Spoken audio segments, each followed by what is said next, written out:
You're watching Court in 4K. On Wednesday, June 24th, a first-round NFL cornerback walked into a Tampa jail in handcuffs. And as of tonight, he still hasn't walked back out.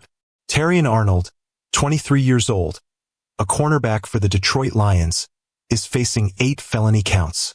3 counts of armed robbery, 3 counts of kidnapping, 1 count of conspiracy to commit armed robbery, and 1 count of conspiracy to commit kidnapping. If he is convicted on all of it, he is looking at the possibility of life in prison. And here is the first thing you need to know, before anyone says a single word about what allegedly happened. Terrion Arnold says he did not do it. His attorney says his client is, quote, absolutely denying these allegations. So everything you are about to hear is an accusation, not a verdict. Keep that bolted to the front of your brain. So let's back up. Who is this guy? Terrion Arnold was a college star at Alabama, a shutdown corner good enough that the Detroit Lions made him a first-round draft pick in 2024. For anyone who doesn't follow football, a cornerback's entire job is to take the ball away from other people.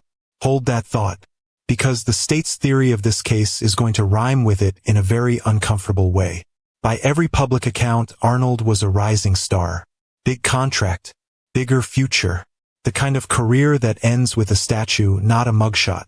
Now the allegations, and we are going to walk through these slowly, because the word allegedly is doing Olympic-level heavy lifting in this story. According to investigators in Hillsborough County, Florida, it starts back in early February. Prosecutors say more than $200,000 worth of Terrion Arnold's personal property was stolen from an Airbnb he had been staying at with friends in Largo, Florida. $200,000 out of a vacation rental. Here is where the state's case gets serious. Prosecutors allege that instead of letting the police handle it, Arnold, quote, coordinated and directed a group of other men to go track down who they believed was responsible.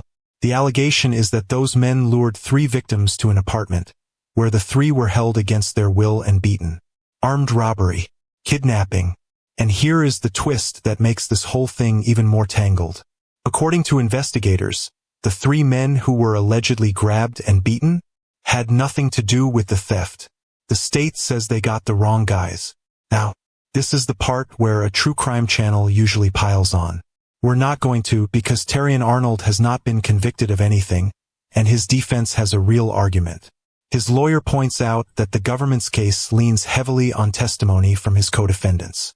Multiple men who have already admitted their own involvement, and who, conveniently, have every incentive in the world to point the finger at the famous guy to shave time off their own sentences. In plain English, some of the star witnesses against him are the people who say they did it. A jury is allowed to find that very interesting. Let's translate the legal stuff because these charges sound scary, and they are exactly as scary as they sound. Kidnapping. In Florida, you do not need a ransom note or a state line. Holding someone against their will, even briefly during another felony, can be charged as kidnapping. 3 alleged victims. 3 kidnapping counts. Conspiracy. This is the big one. You do not have to throw a single punch to be charged. If the state can prove you agreed with others to commit a crime and help direct it, the law can treat you as if you were standing right there. And that is the entire theory against Arnold. Not that he did it with his own hands, but that he, quote, coordinated and directed it. Held without bond. On Thursday, a Hillsborough County judge ruled that Arnold stays locked up, no bail, along with 6 co-defendants, who were all also denied bond. So what's next? On Monday, June 29th, Terrion Arnold has a pretrial detention hearing. That is the hearing where a judge decides whether he sits in jail all the way until trial or gets a shot at release. Prosecutors have already said they will fight to keep him in. We will be there for it.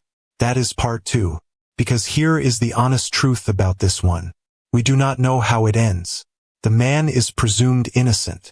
Some of the witnesses against him are co-defendants cutting deals. And a first-round corner who built his entire life around taking the ball away from people is now sitting in a cell, waiting to find out whether a jury believes he tried to take the law into his own hands.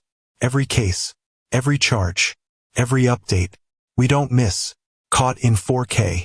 This report was compiled from court records and reporting by ESPN, the NFL, NBC News, CBS Sports, ABC News, and click on Detroit.